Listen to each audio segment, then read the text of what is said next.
topics and opinions expressed in the following show are solely those of the host and their guests and not those of W4CY Radio, its employees, or affiliates. We make no recommendations or endorsements for radio show programs, services, or products mentioned on air or on our web. No liability, explicit or implied, shall be extended to W4CY Radio or its employees or affiliates. Any questions or comments should be directed to those show hosts. Thank you for choosing W4CY Radio.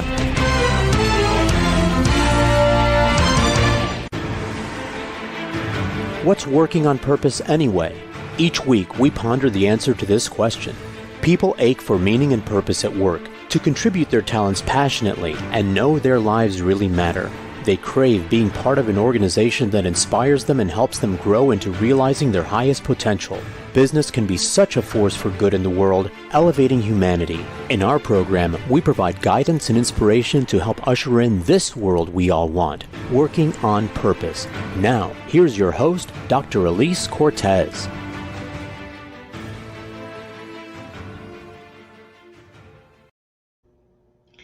Welcome back to the Working on Purpose program. Thanks for tuning in again this week. I'm your host, Dr. Alise Cortez, joining you live from Dallas, Texas, which is home base for me. By way of introduction, if you don't know me, I'm a management consultant specializing in meaning and purpose, organizational logotherapist, inspirational speaker, social scientist, and author. There are many ways we can work together. I encourage you to go to one of my sites, alisecortez.com or gusto-now.com, and learn how. There's also some free resources I put there for you to download and use as you like. If you've been tuning in for a while, you know this program is a thought leadership series that enlightens and inspires listeners and viewers with insights from distinguished business leaders, authors, and subject matter experts. By listening in, you're part of the movement to create inspirational leaders and enlivening workplaces where we can thrive and do business that betters the world. Glad you're here.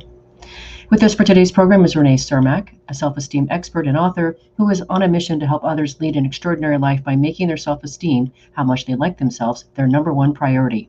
She accomplishes this through her dynamic, no bullshit coaching methods, serving as a catalyst for lifelong change in people's lives, and her book, How to Be Your Biggest Fan, The Value and Power of Self-Esteem. We'll be talking about some key points from her book, my own experience as a participant in the personal transformation work she does, and learn how people actually change and grow. She joins us today from Phoenix, Arizona. Renee, welcome to Working on Purpose. Thank you so much. I'm delighted to be here today. Isn't it so fantastic? We're both geeks in the personal transformation space, and I get to learn from you and share you with the world. I'm so happy to have you, Renee. I'm so happy to be here. And, the day we met is a pleasure for me and my future. And I look forward to all of our discussions. Me too. And for listeners, I do like to tell you how I find my guests. I picked up Renee. She was minding her own business. I was at a PSI basic seminar in Dallas of June of 2020. And Renee was there helping to facilitate and helping us getting going. And I just was immediately grounded to her energy and what she was up to in the world and wanted to share her. So that's how it started. And so, Renee, I always like to know, why in the world are you doing this work? So how did you get into personal transformation? Why this space? Why not accounting, marketing, finance, anything like that? Well, I was on track I was attending a naturopathic medical school at one point. So it wasn't my mission to be in the personal growth industry. However, I took this seminar 22 years ago, a 3-day personal growth seminar, the one that you just described taking last June. And it changed the whole trajectory of my life. And it's kind of my mission for as many people as possible to experience personal growth in general, yet also PSI seminars. I think that, we do the best job in the industry. And I took this class when I was 27 years old, and I was a cocktail waitress, and my self-esteem, was not so great. And the results that I had at 27 years old fit my beliefs about myself back then, which were not so great, just like my results now fit my beliefs, which are very different. Mm-hmm. Two things. So one, since we both work in the personal transformation space, there is nothing like getting to witness and be part of seeing somebody's molecules change in front of your eyes as they transform. Yes?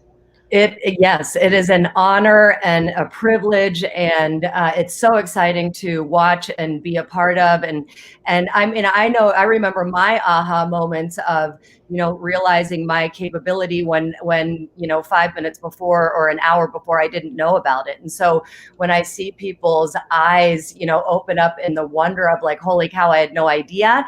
I had no idea that I could do that. I had no idea that I was this capable. I had no idea that my future is in my hands based on my beliefs and my choices. Mm-hmm. Yeah. And the second point I wanted to make is, at least for the last 8 years, I have systematically invested in some kind of a fairly important investment in myself each year to catalyze my own learning and development. And of course, I put that out for our listeners and viewers because I believe in investing in my own development, and I want all of you to do the same. So I wanted to be sure and say that, because both you went through this yourself some 27 years ago. I've just gone through it recently this weekend and then back in June, as well as other programs. And I think what you're doing is really amazing, and which is why I wanted to share it. So now you're welcome. And so now I want to talk about what you've done in your book, which I think is phenomenal, that you've isolated a singular concept and really explained it. So you've written a book about the value and power of self-esteem. So for our viewers who have not read it cover to cover, as I have, why is self-esteem so important? Oh my God, it's the number one most important thing, because it is the number one driver to all of your results, whether it be money results, relationship results, health results, you name it. It is directly correlated to your level of self-esteem, or how much you like yourself, or what I call your self-estimate. Your opinion is the only one that matters. We make it oftentimes about what other people think.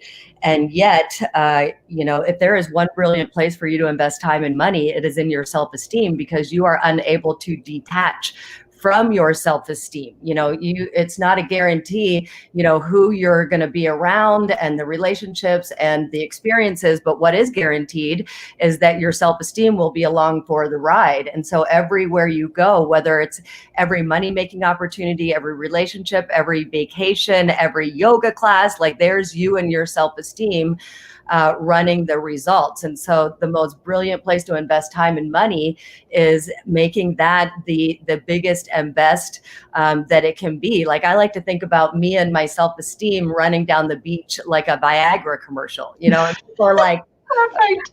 And like, we're hand in hand, and it's me and my self-esteem, and my self-esteem is the number one priority. And people say things like, well, what about your husband? I go, listen, my husband is the lucky guy that gets to be with us a couple of hours a day. Yet I have to make my self-esteem the number one priority, so that I'm bringing the biggest, best version of me to the party. And when I'm doing that, then my husband wins and my 8-year-old daughter wins. However, if I make them the priority number one, it looks like it's giving. It looks really great, yet they don't win in the long run, because they're not getting the biggest, best version of me, because I'm not putting my self-esteem first, like truly walking this earth, liking myself, being proud of myself, having respect for myself.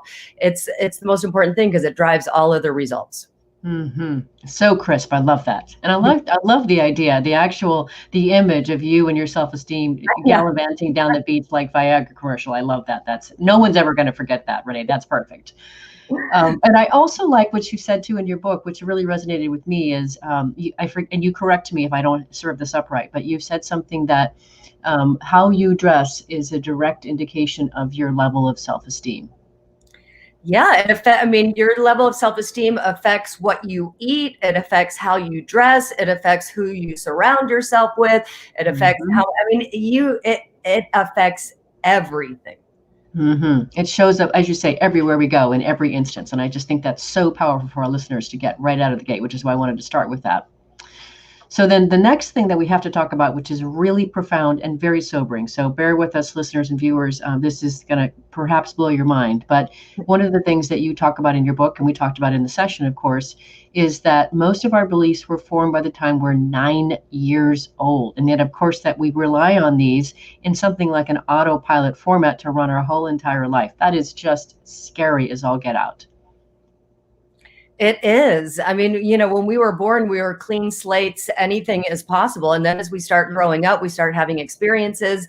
We start having examples around us, and we start creating our belief system. We have a belief about everything. And so by the time we're 9 years old, 80% of our thoughts, habits, thinking, everything that we're going to use to be successful as an adult is 80% of it is set up by the time we are 9 years old.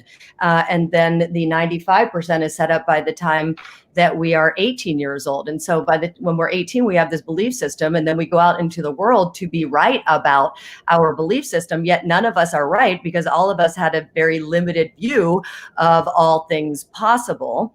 When you think about, that you were 9 years old, 80% is built. And if you look at you and your life, when you were 9 years old and what was happening around you, what are some of the beliefs that you could have ended up with as a 9-year-old? That people are trustworthy, people are not trustworthy, that the world is a scary place, that the world is extraordinary. And so depending on what beliefs you adopted, they are absolutely affecting what's happening in the world today, because the 9-year-old in you decided something about you and money, and it's quite possible that you're playing it out today, or the 9-year-old in you decided something about you and relationships, and you could still be playing it out today. So for the people that are listeners and viewers, if you haven't done a lot of work on this personal transformation or even personal growth, or even investigating self-awareness and understanding what you do believe, this is profoundly important work to do. And what I want to go into next, Renee, is this notion of a limiting belief and how they show up in our life. So this is probably, I would say, some of the most important work that I've done on myself and that I help others do as well. So for our listeners and viewers who don't understand a limiting belief or a limiting view, help us understand that and its import. Oh, yes. I mean, limiting belief is a negative, repetitive thought, a belief that you have about you that is not so positive, right? It's, I am short, or I am tall, or I am, usually starts with an I am statement, right? I am lazy, I procrastinate. And so when you think about, I often ask people, do you talk to yourselves, right? And most people go, yeah, I talk to myself. And I say, would you ever let anybody talk to you the way that you talk to yourself? And of course, the answer is no, I would never. And so I imagine that there's this head that sits on her shoulder, and it's going 24 hours a day. It's like, the question is, what are you saying to yourself all day long? And is it in support of going to do great things, or are you cutting yourself off at the knees, 200 times a day, and most of it unconsciously. So we're not usually aware of the limiting beliefs that we're saying to ourselves. However, when you think about when you make a mistake, what's automatic? Is there you stink, you should have done better, somebody else would have blah, blah, blah, blah, blah, blah, right? So those are all the dialogues that we have with ourselves, and how we speak to ourselves absolutely affects everything about what we do. And so just even talking nicer to ourselves, or being aware of some of the negative things, the negative limiting beliefs that we have, because if we say them often enough, they're going to run the show. Mm-hmm. So listeners and viewers, I want you to think about that for just a second. What is that I am statement that you tell yourself over and over again? I will absolutely admit that for me, one of the biggest I am statements, limiting beliefs that I tell myself that I have to intervene in is I'm stupid. I am so stupid. How can I come up with that? So think about that. If I'm telling myself I'm stupid, how much is that getting me where I want to go? So I want you to think about that, listeners and viewers. This is really important work. And then the next thing I want to cover, and then we've got a couple of questions here in the queue that I want to queue up for you, Renee. This is really, I find this incredibly powerful that you say in your book. It's so profound to consider that you say the quickest way to create your extraordinary future is to give up your way. Say more about that. Yes. Well, we are walking habits from the moment we wake up to the moment we go to bed. Everything that we do is a habit. We have a one way of doing everything. Somewhere along the line, it became our way. However, way back when, we had a lot of options, and then we made a choice, and we did it over and over and over and over and over till all the other possibilities just kind of dissipated away, and there was only one way to do it, and it's our way. And we like to think that our way is the best way and the most effective way, and usually it's not. It's simply one way out of many possibilities that we chose, and it's usually usually not the best way or the most effective way. And so when we stick to our one way of doing things, we miss out on all of the other ways. And so the key to experiencing bliss, the key to experiencing goal achievement, the key to experiencing great relationships is to give up your way, to give up control. There's some people that are like choking the life out of relationships or business. And so what that also means is to surrender your way, that there are other ways to get things done, bigger, better ways, faster ways to get things done. And when you surrender your way such that you get committed to the end result being a great relationship or the achievement of the goal, and that's the only thing that's important, and you give up your way and the mechanism, now you're open to hundreds, if not thousands of other ways and possibilities and solutions that you never saw before, because when you're on your one way, you have a very limiting beliefs. And so one of my favorite quotes is, you can either have great relationships or you can be right, not both. And so when you're more focused on having a great relationship, then you have to continually give up your way and your need to be right, because it's more important for you to have a great relationship than how often you're right. Mm-hmm. Beautifully said. So important. There's gold in those words, ladies and gentlemen. Okay, a couple questions. Yes, here really quick. it's very hard. So what's that, sorry, Renee? Say it again.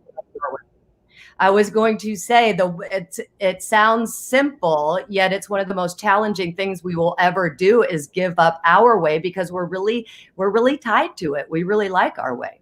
Mm-hmm. Totally agree. So one of the questions we're getting from our listeners here is, how can we find what drives us? How can we find what drives us? Well, I always recommend personal growth seminars are designed for you to uncover what drives you. They're designed for you to see what lights you up, what holds you back. What do you want, with your limited time on this planet? Like, who are you? What are you about? What do you want to create? And what is your future vision, right? And so starting with, in the future, in my vision or my legacy, like, what do I want to leave behind? And then it usually becomes clear how to make that happen once you define what it is that you want to make happen. Mm-hmm. Beautifully said. Let's grab our first break here on that note. I'm Alise Cortez, your host. We've been there with Renee Cermak, who is a self-esteem expert and author who is on a mission to help others lead an extraordinary life by making their self-esteem, that is, how much they like themselves, their number one priority.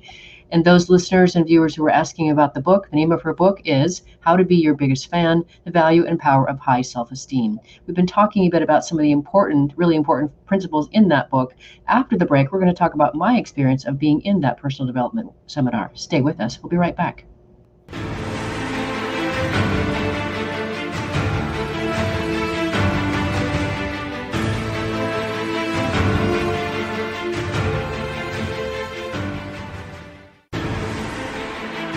Dr. Alise Cortez is a management consultant specializing in meaning and purpose, an inspirational speaker and author. She helps companies visioneer for greater purpose among stakeholders and develop purpose-inspired leadership and meaning-infused cultures that elevate fulfillment, performance, and commitment within the workforce. To learn more or to invite Alise to speak to your organization, please visit her at alisecortez.com. Let's talk about how to get your employees working on purpose.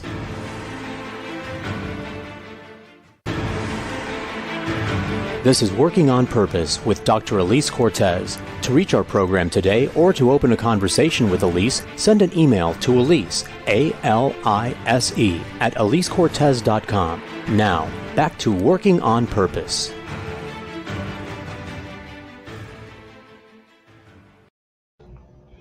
Thanks for staying with us and welcome back to Working on Purpose. I have an announcement to share with you. In this recent pandemic, I had a baby. Did you know that, Renee? It's actually called Purpose Ignited, How Inspiring Leaders Unleash Passion, Innovate Cause. So it's a book, and it's now on Amazon. It was so fun to create this. So I wrote it to really transform leaders and to create inspirational leaders and help people really turn on to their own passion, inspiration, and purpose. So I'm happy to share that with you. If you're just joining the program today, my guest is Renee Cermak. She's a self-esteem expert and author who is on a mission to help others lead an extraordinary life by making their self-esteem, that is, how much they like themselves, their number one priority. I'm your host, Dr. Alise Cortez. So for this segment, Renee, I want to get into the work that you and team do to really help people personally transform. And as you know, I am just freshly back from the Life Success course, 7 days in High Valley Ranch. It was amazing. And I want to get into some of the things that happened there, so that our listeners and viewers kind of understand the import of going through something like that, and if there's any value for themselves. And so, as I said in the first segment, I really believe in investing in myself and have been doing something pretty significant for at least the last 8 years. And I do that to catalyze my own development and to realize more of my own value to be in service of my clients. So the thing that I find really interesting is when you think about this, that the effectiveness of this course really, in my view, in part relies on the fact that it's experiential learning. So would you help us understand first, what do we mean by experiential learning, and why do you think that's so important in catalyzing personal transformation?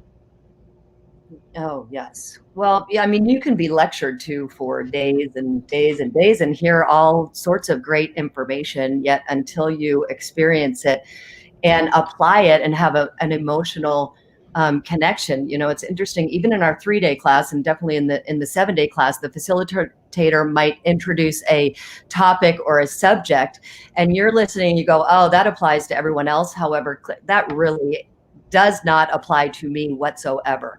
And then literally 9 minutes later, you're on the other side of an experiential exercise, and you realize not only does it apply to you, it applies to you 23 times a day. Yet 9 minutes ago, you would have bet money that has nothing to do with you and your life. And so when you experience it and move through it, right? And it's possible that limiting beliefs come up, or it's possible that fear comes up. One of the best things that comes out of going to the Life Success course is your different relationship with fear, right? Able to use fear as an ally instead of allowing it to stop you in your tracks, that you realize that everything really great and extraordinary had fear along with it. And if you keep moving and taking steps forward, pretty soon you're on the other side with a big old smile on your face, with all sorts of pride that you didn't allow whatever that was to be bigger than you.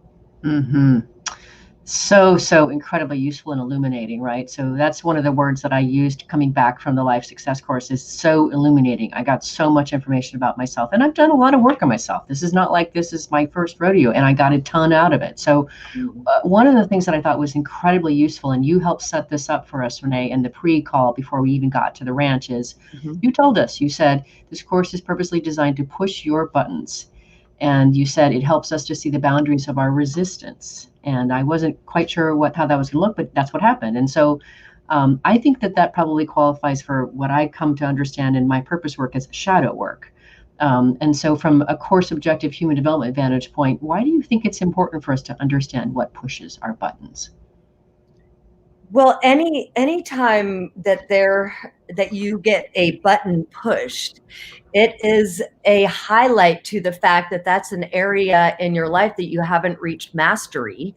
Otherwise, the button wouldn't get pushed, because every time a button gets pushed, it's like you taking your power, putting it on a platter and handing it over to the person that pushed your buttons and say, why don't you take my power away for a couple hours while I react to my buttons getting pushed? And so one of the ways that you can learn the most about yourself is to never miss an opportunity to examine one of your buttons getting pushed, and to get extremely curious as to what just happened. Is it the person? Is it the topic? Because what's happening is somebody else's belief is simply rubbing up against your belief, and you don't like it. And so when you get a button pushed and you start to react, and there's lots of different ways that we react, having to go to the bathroom could be a reaction, going to bed is a reaction, having to go get a cup of coffee, getting angry is a reaction. And so when you react, to notice and to start asking yourself questions like, why am I reacting? What is this about?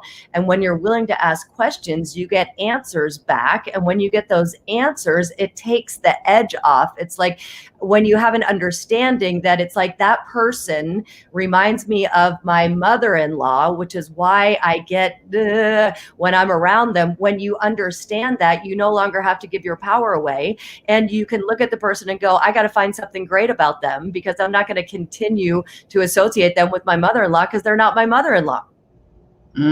So powerful, right? Imagine, listeners and viewers, if you could let go, if you could not be run by that kind of power, how much of a difference that would make in your life. It's incredible.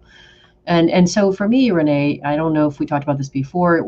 I went to High Valley Ranch, but one of the big things that I wanted to focus on by attending this particular seminar at this time is really focused on iterating a newer, more scalable, pandemic-friendly business model that continues to let me honor my purpose and express it more fully in the work that I do. So that's why I went.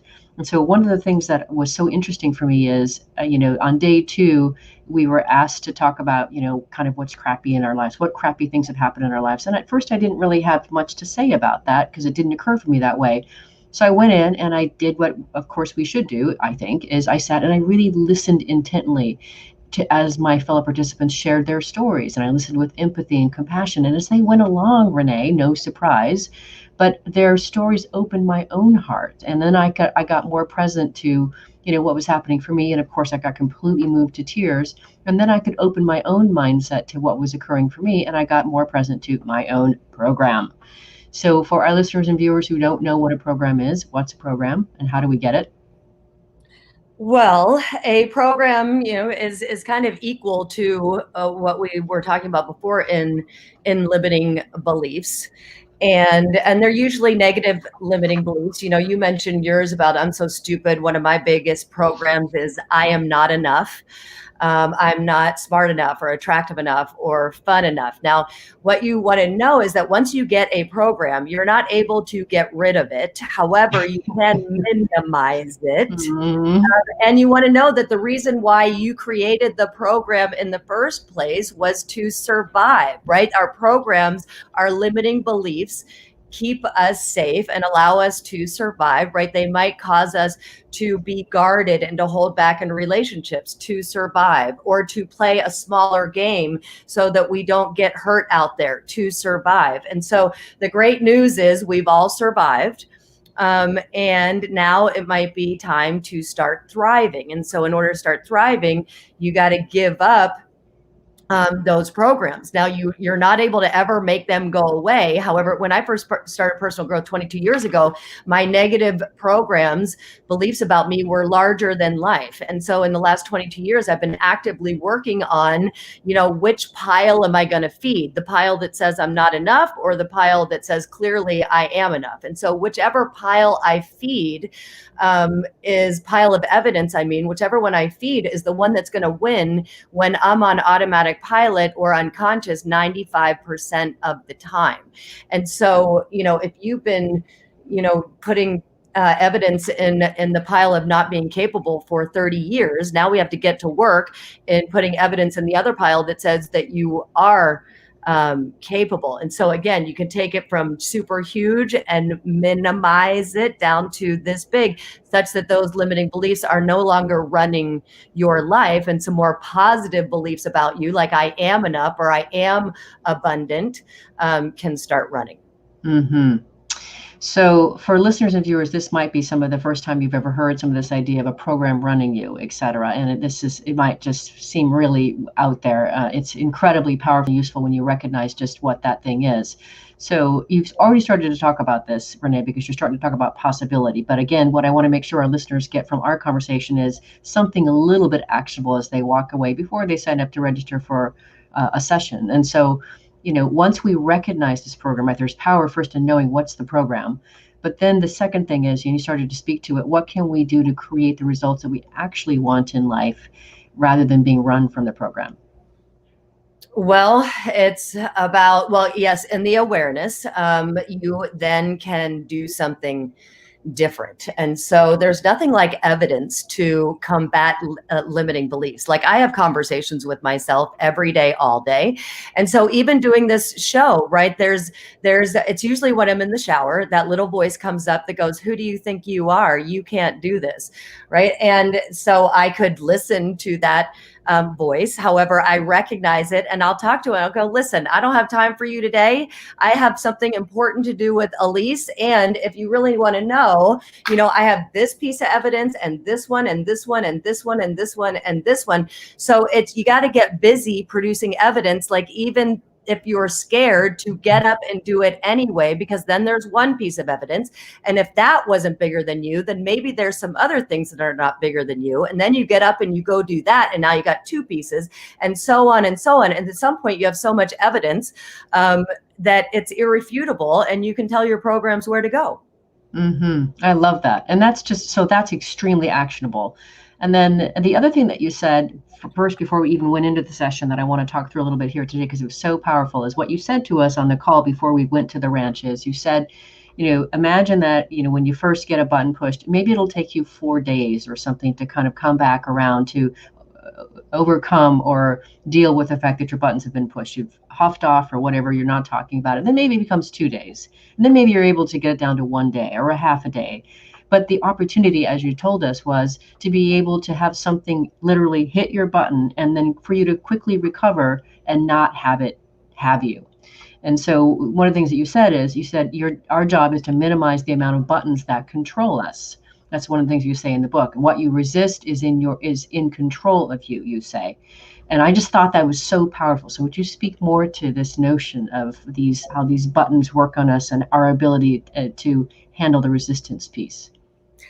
Yes, absolutely. Gosh, you listened to so many things that I said, Alise. I'm so impressed. I did, and I read your book cover to cover. I know. And so, I think people can really relate to catching themselves days later and wishing they could go back to the moment of the fight or the argument or the confrontation or whatever happened, and they would do it different. And so to be able to catch yourself and to be able to know yourself so well that you can positively interfere when it is happening is the ultimate goal. Not a day after it happens, not even an hour after it happens. However, you got to practice and practice and practice, because you'll start to even notice what your body feels like in it. And so if you're in tune, you go, oh, I'm starting to get that feeling. Oh, it's happening. There's a button being pushed. And then you can even stop and go, there was a button being pushed right then. And so let's have a conversation so I can figure out in the moment why I was about to start reacting or getting annoyed or getting angry. And so that, again, the best person to be so curious, I want you to be fascinated by you. Why do you do the things that you do? Why do you react over here and not over here? Why is it hard to accept feedback? Why, did I have the need to make my husband wrong last night? Why? And when you ask all those questions, you'll get answers back. And then all of those answers are like shaving your buttons down. I mean, some people have buttons that stick out so far that people bump against them just walking by, right? They get offended by a look or a comment or something like that. And so to be a great leader of self is to shave your buttons down. I have an analogy of sandpaper, that you're taking the sandpaper and you're shaving those buttons down such that they're not protruding out, such that nobody knocks against them, such that there's no reason to hand your power away.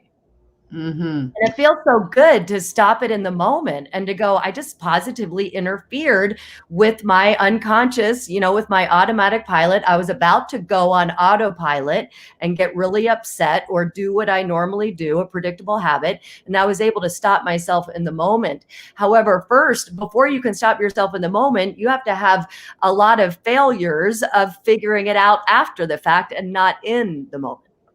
Right. And so listeners and viewers, let me translate this for you. I know this is a lot to take in because Renee knows a lot about this, but let me just bring it home for you, just to make it a little bit easier and palpable. So what's the net of this? This is going to change and improve your relationships. It's going to improve your results in life and at work to be more effective. So if you're not being run by your buttons being pushed, you can be in the moment and connected to someone and actually have the relationship that you actually want, and to be the person that you want to be in the world and have the results that you want. That's why we do this work. It's worth it. It's fantastic. Renee, I'm so glad to be talking to you.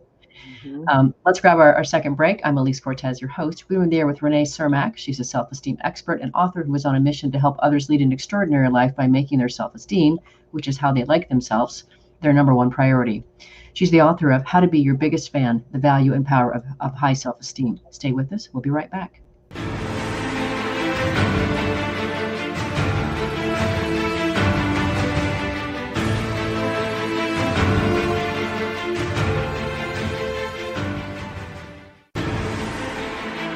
Dr. Alise Cortez is a management consultant specializing in meaning and purpose, an inspirational speaker and author. She helps companies visioneer for greater purpose among stakeholders and develop purpose-inspired leadership and meaning-infused cultures that elevate fulfillment, performance, and commitment within the workforce. To learn more or to invite Alise to speak to your organization, please visit her at alisecortez.com. Let's talk about how to get your employees working on purpose.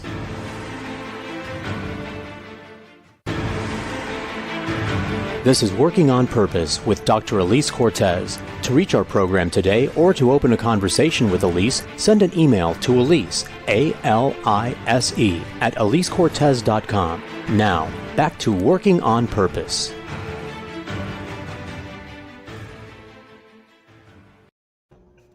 Thanks for staying with us and welcome back to Working on Purpose. I have another announcement for you, and that is that in the fall of last year, we actually announced the Gusto Now e-learning platform. It's a transformation and e-learning platform that has my signature course, Vitally Inspired, Living and Leading from Purpose, on it, as well as some other professional development programs. And we do them in English, Spanish, and Portuguese. Those are my languages. I love them.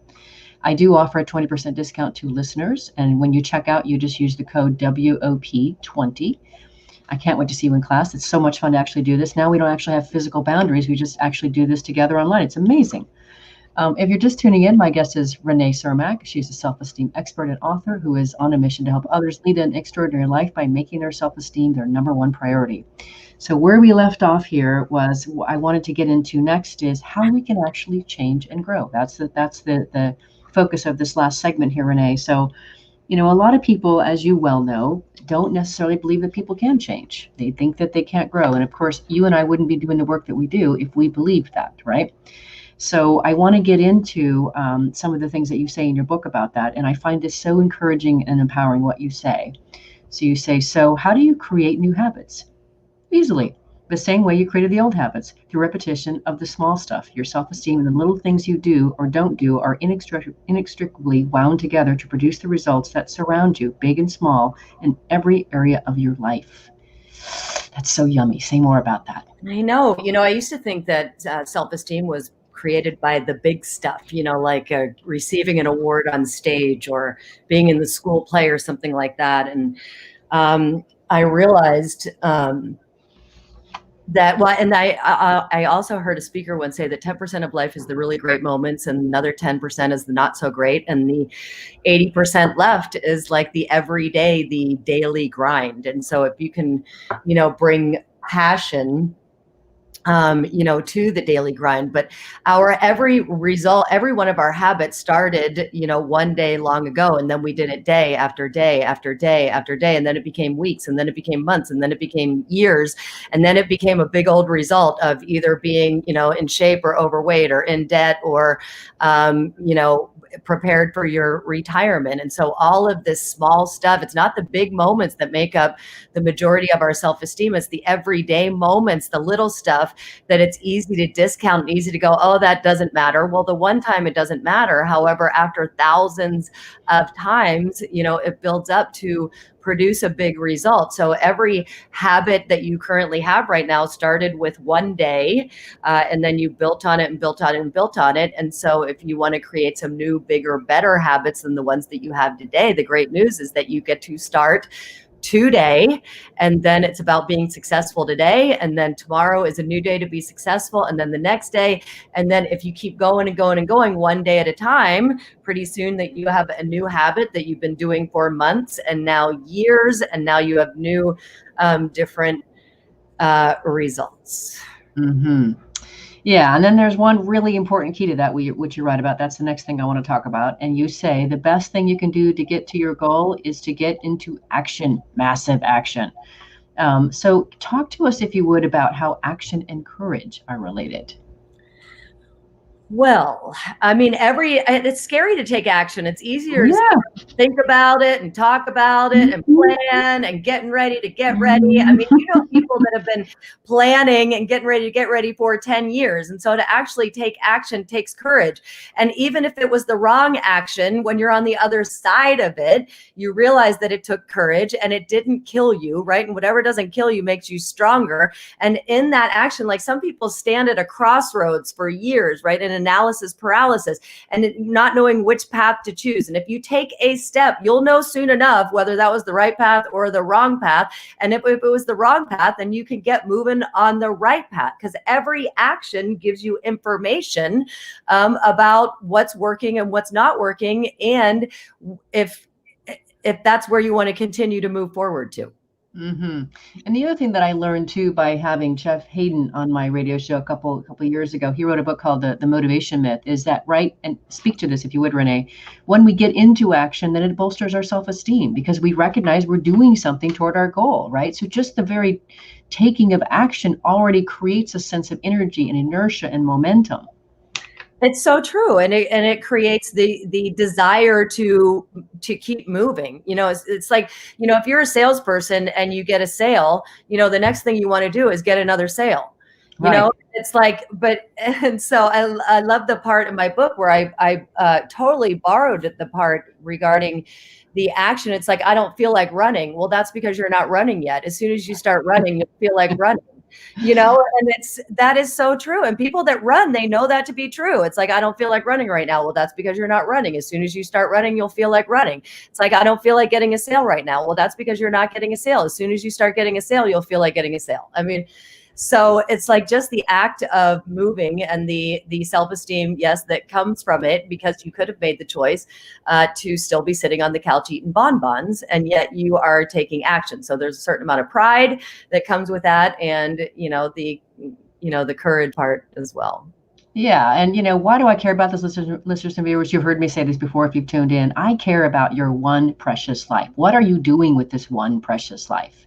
Right? If you're watching it go by, sitting on the couch, I'm not going to be down with that. I want to be with you, cheering for you and helping you find ways to get off that and get into action, which is why I brought Renee on. So I'm so excited about this, as you know. It's so important. In fact, my next book that I'm now working on is about this notion of getting into action. How do we actually manifest our passions and our purpose? So this is so important. It's just huge. And to that end, one of the things that you do great in your book, Renee, that helps us so much is you actually outline a change process that I think is incredibly valuable. And I like it because it helps us understand how and where we get stuck and how we get out of it. So can you talk us through that process? Yes, it's called the dip. And so anytime that you're going to be a beginner, which is anytime you're doing something new, Right. you're going to go through what I call the dip, which is usually the first 30 days of doing anything. And it can be somewhat painful. However, it's only temporary. And I love the dip because it separates the interested from the committed. There's many people that are interested in having more money, yet not committed to doing what it takes to get there. Or plenty of people that are interested in weighing less, and yet they're not committed to do the things required in order to get there. And so again, it's only temporary. So imagine, if you haven't worked out in the gym for 5 years and now you start working out again, it is sore, it is uncomfortable. And yet if you do it day after day after day, pretty soon you get through the 30 days of the dip and you're on the other side, more like smooth sailing and on the way to creating a new habit. So it's the first 30 days of building a new habit, and it can be rocky and it can be difficult and it can, take longer time than some of the kind of go-to habits that you have that you're attempting to course correct. Mm-hmm. So what I like to, if you would speak a little bit more to this, Renee, is there's a part in that dip where you really do talk about the resistance, right? So we have a resistance to that discomfort or starting this new thing. Will you say a little bit more about how that shows up for us and how we can also persevere a little bit stronger through that? Well, I mean, as human beings, we're pretty committed to our comfort. Right? So, it's pretty comfortable to sit on the couch eating bonbons versus, training for a triathlon, except that there's not a lot of respect and pride and liking of self that comes from, sitting on the couch eating bonbons. And so, on purpose do things that stretch us, right? And if we're going to get stretched, then there's going to be fear present. However, nothing really great or extraordinary happened without fear being present. And again, if you're willing to take action, pretty soon you're on the other side of whatever it is. It didn't kill you. You usually have a big old smile on your face with more evidence of what was not bigger than you. And so like personal growth is kind of like, if something scares you, well, let's go do it. Because then once you do it and realize that that wasn't bigger than you, then what about the next thing? And if that's not bigger than you, then what about the next, and then the next, and then the next? And then again, you have piles of evidence of all these things that were not bigger than you. And the more evidence that you have, the more powerful that you are moving forward for the next obstacle. Mm-hmm. That is perfectly rendered. I love that. Okay, now one of the last things I want to talk about here, which I just think is incredibly useful and so identifiable and something that we can all grab onto. But you talk about this idea of being a beginner. And so to your point of already what you've been speaking about there, you say in your book, if you were not uncomfortable somewhere, you were not growing. Of course, I agree with that. And then you say, keep being willing to be a beginner. It's one of the best qualities. It's highly underused. I completely agree with that. And I know that you even devote your book to your husband and you talk about him being a great beginner. Say more about this thing about being a beginner. Well, as kids, we were willing to be beginners all the time, and we were willing to fail over and over again, and we were willing to practice in order to get good at something, in order to master something. And then we become adults, and all of a sudden we don't want to be beginners anymore, and we do something for the first time, and we think that we should be great at it the first time, and we're not willing to put in the practice like we were, in growing up. And yet, we're never going to be successful at the first shot, and that failure is part of the process to get to success. Like if you knew that you were going to be successful on the 100th time that you did something, how fast would you get through the first 1 through 99 of failures such that you would be successful? And if you have that type of mindset, right, willing to be a beginner, willing to be uncomfortable, willing to practice in order to, then become masterful at something, is huge. I have another favorite quote that says, in times of change, the learners will inherit the earth, while the learned will be beautifully equipped for a world that no longer exists. Remember that in your book. Eric Hoffer. And I just so love that, because the learners, right, within time to change, the learners will inherit the earth. The people that are willing to take classes and seminars, they're willing to be open to other people's point of view. They're willing to learn and grow, and they're going to be ready for, this new world. While the learned, the people that it's like, I've been doing things this way for 20 years and I'm going to continue doing, and they're not flexible and they're not open to doing things new, and they're going to be beautifully equipped with a world that no longer exists. And so the key, is to be a learner for life. It's not like we get to 18 or 20, whatever age, and it's like done with the learning. The best thing that you can do is be committed to lifelong learning and to continue to take classes and seminars, because they're for successful people. Successful people want to know how to be more, have more, how to live to their full potential. And classes and workshops and seminars help us live to our full potential. Mm-hmm. I want to also reinforce what you're saying here. Another woman that had on my show last fall, Rachel Stewart, wrote a book called Unqualified Success. And essentially what she's saying is every time we go to something new, we feel unqualified and are unqualified to take that new role because we haven't done it before. We're a beginner. And she talks also about, really using fear as our ally. It's right there in the seat with our arm around it. It's coming with us, but it's coming along. We're unqualified, but we push through it anyway. And I think it's just such an important message. And I know it's uncomfortable, ladies and gentlemen. I know it is, but it's so worth it. So here we are, Renee. We managed to talk through almost a whole entire hour together. It goes so fast. The show is listened to by people across the world, and then we're out to create workplaces where people can thrive and inspirational leaders make a difference in how we experience our work and how we do business. What would you like to leave our listeners with? Well, one of the things I talk about in my book is to be selfish about your self-esteem. And that kind of some people are like, selfish about yourself, meaning that your self-esteem is your number one priority, that your barometer, like you start looking at, if I do X, is it going to increase my self-esteem or decrease my self-esteem? And you use the answer to that question as your barometer of whether to move forward or not. And some of the best ways in order to increase self-esteem are things that nobody knows about, like secrets with the universe or secrets with God. And so I would encourage you to be secretly incredible, like doing random acts of kindness, or, tithing money that nobody knows that you tithe. It's like you look at yourself in the mirror different because you have pride for yourself and respect, and that you like yourself. And so there's things that you can add into your calendar on purpose to like yourself more. You can make a list of, here's what I do. Here's when I do these things, I like myself more. And then you incorporate them into the schedule versus I hope I happen upon one of those things every once in a while. And so remember that your self-esteem is 100% in your control through the small stuff, through the things that we do or don't do on a daily basis. And so you can start today to improve your self-esteem.